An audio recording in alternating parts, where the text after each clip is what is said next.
Guys, and welcome back to another Axel 72 video, and in today's video I'm back with another interview. I'm here with Darren Tetley. Darren, how are we? I'm good, mate. How are you? I'm doing great, mate. Thank you very much for coming on the channel.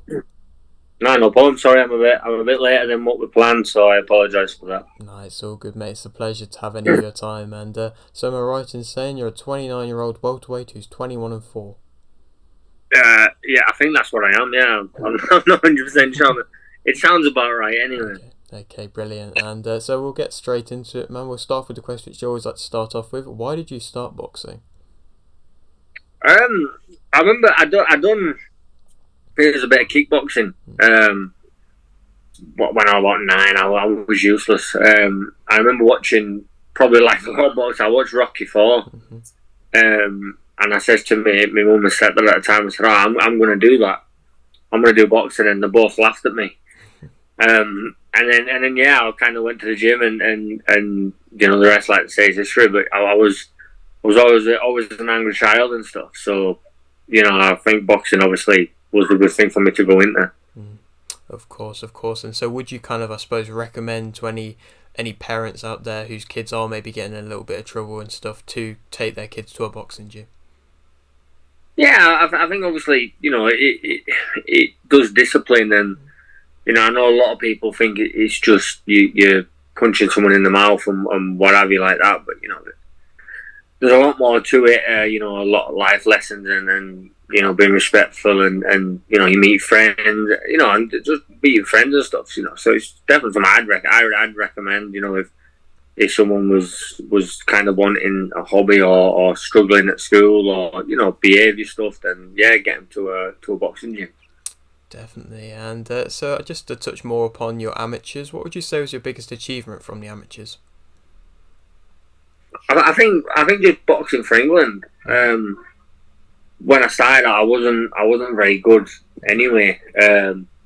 So it kind of I was a slow burner, and then I remember like seeing an England vest and stuff, and well, actually, there's a story. I remember I used to box at Carmen Centre when I first started, and there was another southpaw there. He was a national champion when I just started. Shane, he owns his own gym now, Shane Fulis, and I remember there was a picture of him in the gym, and I thought he had an England vest on, and I was like, oh, I really want him. So throughout my whole amateur career, that's all I ever wanted.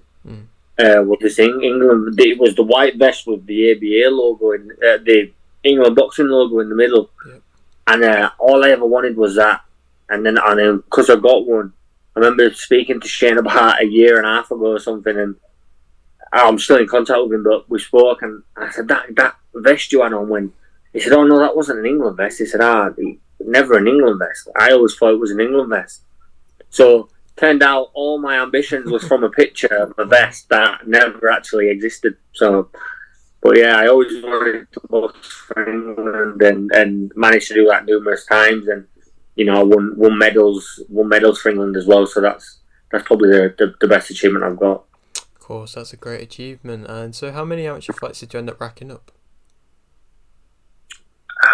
71, I think I had. Okay. Yeah, 71 and 160. And I think I lost. I remember working out. I lost 6 of my last 60, so I won 54 of my last 60 fights, I think it was. That's a very good record. And so, why did you end up turning professional when you did? You know, I tried the senior BAs, and then I think the last senior BAs I went in, I was on a very close decision to multiple. I think he'd won the seniors a couple of times, Martin instead. And then I came out, and there was nothing, like I say, all the ambition I ever wanted was to box for England. So because I'd done that and kind of had to go to seniors and stuff, I thought, you know what, I'm just gonna have a go and kind of just to see, you know, see how far I can take it. You know, and like that, I'm still doing that now. I'm just seeing how far I can wing it. I'm still winging it, and I'm not doing too bad, so I'll keep doing it. No, of course, you're doing very well indeed. And so, I mean, now you've had these 21 victories, and so which one would you kind of look back upon and say that is your best performance? I think it's funny because I think when I boxed Ekawa Suman for the British title and I lost, that was probably one of my best performances. Even though I got beat, and then Liam Taylor the same. I got beat, but it was a good performance, and I can't think. Obviously, I've had a few fights, and performance-wise, I can't really pin one down on that. But I remember when I boxed Mason Cartwright for the WBA European, it was my granddad's funeral the day before the fight.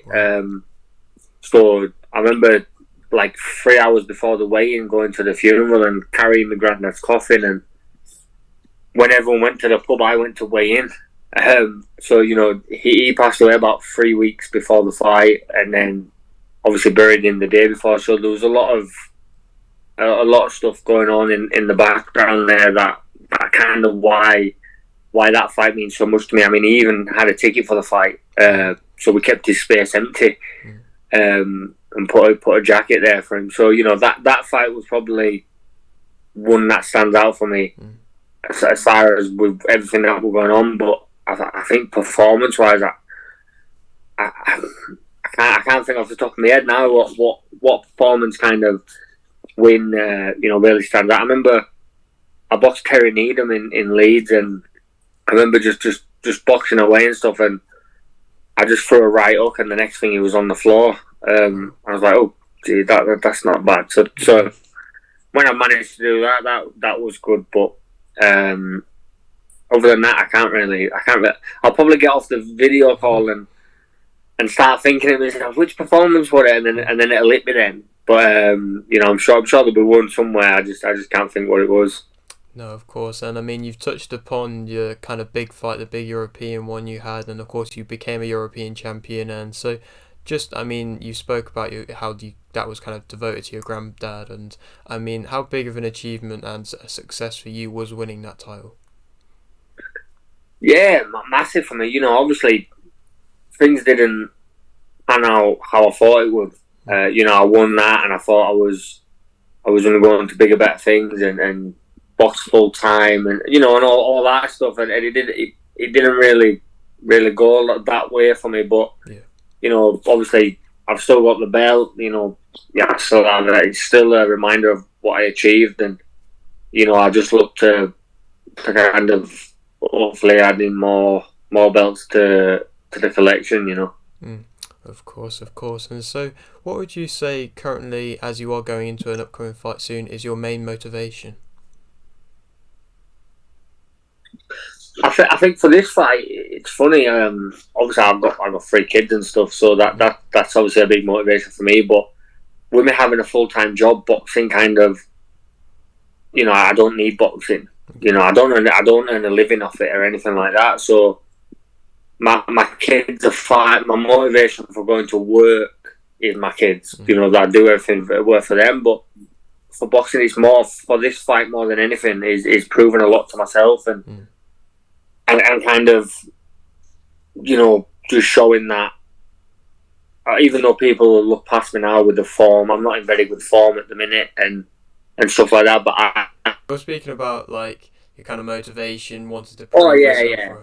Yeah. Just proving to myself. I was out for 3 months, injured, January, February, March, and I'm obviously back in the gym now. But that 3 months gave me a lot of time to sit and ask myself questions and let me look myself in the mirror and ask myself, have I really been disciplined and dedicated like I should for the level that I'm boxing at and stuff, and the answer was no. So coming back, it's really about motivation for myself and just really aiming to put a good performance on. No, it's good to see that you can kind of look at the positives and the negatives and kind of adapt to that. And I suppose just in general, 24th of June, the fight now, a few weeks away, you've got a good amount of time to prepare. How's preparations been going? Yeah, really good. I've been in the gym about 3-4 weeks now. Just obviously using my hand for the first time and stuff like that, and just easing into it. getting fit, and now we're in full swing now. 6 week out, so kind of in full swing, and it's going really well at the minute. Like I said, my mindset's changed, and I think that's obviously has an effect in the gym if if you're in the right mindset, and I'm actually wanting to be there, whereas before I was making it obvious I didn't want to be in the gym, I didn't want to train, and and stuff like that. So now my mindset is then affecting how my training is now positive. Everything's just going really well at the minute. And as long as I keep like this, I'll be fine. Of course, that's good to hear. And so, I mean, you've got a tough opponent in Jake James. We've had Jake on the channel. We've spoke to him a couple of times. He's seemingly very much up for it, like yourself, for this fight. And so, what do you kind of know about him as a fighter, I suppose? I think when I first boxed for England, I think he actually boxed as well. Okay. I think he was a bit lighter than I was. I think he was like 57 kilo. I think I could be wrong, but I'm sure he was. And it's obviously I don't watch much of him, to be honest. It's not really something I do. I remember I watched a bit of Liam Taylor, a bit of Samuel Antwi, and got beat on both occasions. So it didn't really help. But I know he's a good fighter. He's unbeaten. He's hungry. I've seen little clips of him, but I've never sat down and studied. If that makes sense. And I'm sure he's looking to progress and get big fights. So and I kind of want to do the same. I'm sure they'll be thinking I'm on the way down, and they're getting me at the right time, and then kind of I'll go down and he'll go up, and it's like a crossover. But I don't see it like that. I'm very much there at that level, and just want to keep going up and up and up. So I'm sure it'll be a tough fight, a hard fight, and what I'm looking forward to. Of course, and sorry if you can hear any background noise again, mate.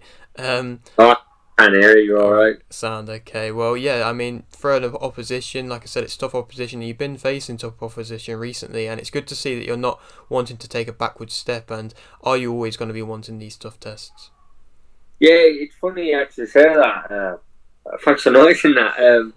But yeah, I think obviously when I came back from an injury, I sat down with my manager and discussed what we was thinking and what we was going to do, and there was another fight there as well. So we were just kind of looking and weighing stuff up, and like he said, I could go get a 6 rounder now against a journeyman, and it's only really going to be false confidence, because it's a fight I'm probably definitely going to win. It's not going to answer me any questions. It's a fight where if I want to cheat on my diet, I'll probably get away with it. If I want to slack off in the gym a little bit, I'll get away with it. Whereas, if you jump straight in a hard fight against an unbeaten opponent, you can't take your eye off the ball. Yeah. So, and like I say, fighting someone that I know I'm going to win isn't really answering me questions on how I am and stuff like that. So it's just like, what, I've boxed at, you look at my the 4 defeats I've had, and obviously even the fights I've won, I think a few of them had winning records. And then you go from obviously Liam Taylor, Antwi, Esserman, Domon was unbeaten. You kind of think, what's the point going back?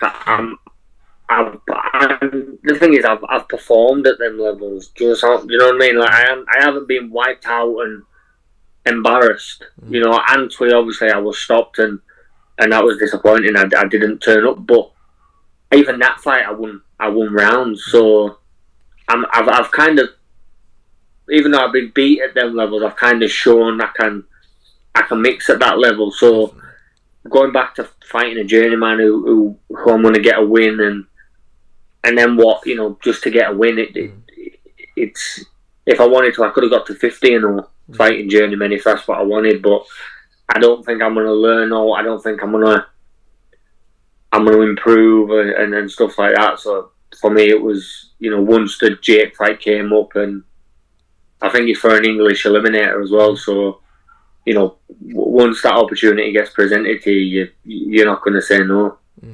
Of course, of course. And so, I mean, say you win this fight and you're English eliminator, so probably English next. Where would you like to see yourself in a year's time? I think obviously I know a lot of fighters say it's one fight at a time and stuff, and it's probably boring for interviews saying it, but I think my key focus is to just make sure I do everything right in this camp. Unlike I have in others. So that's obviously the first. But I've said from for years before I boxed Anthony, I would love that English title. It's the only belt that my trainer hasn't had as a trainer. Okay. He's had every other belt in boxing apart from that. So, as a coach, so that's kind of one that I really want to get. And obviously, this being an eliminator, it's very much a possibility that I can improve on the last English title fight I had against Samuel Land, where I can put that right and pick that belt up. Of course. Okay, well, I'll leave with this final question, which I always like to ask. You've got a little bit of a platform here. Would you like to shout anything out? I think obviously thanks to my sponsors. I've got a bad memory, so I always forget to do an interviews. But Barrett Steel, Direct Building Products, Napoleon's Casino, Bradford, Blue Hills Farm Shop, who give me all my chicken and stuff like that for my diet. They're brilliant, and I think that's it. If I've forgotten them, sorry, but I think they're the ones. And obviously, I look forward to the fight, and if people want tickets, they can get hold of me on social media and take a good crew down there and watch and have a good fight. And I've been in about 3 fights of the year contenders, so maybe this will be another one. Who knows? Who knows indeed. Brilliant, mate. Okay, well, thank you very much for doing this, mate. Maybe a little bit further along down the line we can come and have you back on. Yeah, 100%, mate. Nice one. Brilliant. Okay, so if you're on your around here and you haven't subscribed, please do so. Like the video if you do need like the video, and thanks for watching.